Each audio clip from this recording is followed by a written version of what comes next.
In this video, I'll show you how to get rid of advertisements shown in different apps and games on your iPhone. Follow along and you will be good to go in a few minutes. Firstly, open Safari on your iPhone and search for Luna Adblock.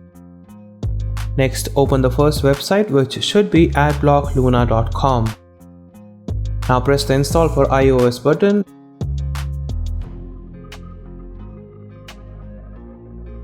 Scroll down a bit and enter your birth year.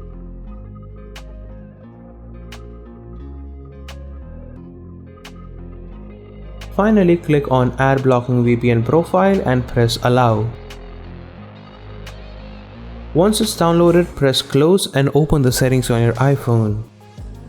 Now when you open settings, you will see a new option that goes by the name Profile Downloaded. Tap on it and it will ask you to install VPN Profile, so select Install. Enter your passcode.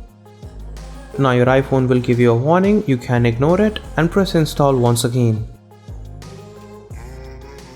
Click on Done and that's pretty much it. Now you won't see any advertisements on the games and apps on your phone. If this video helped you in any way, then feel free to drop a like, take it easy, and I will see you soon.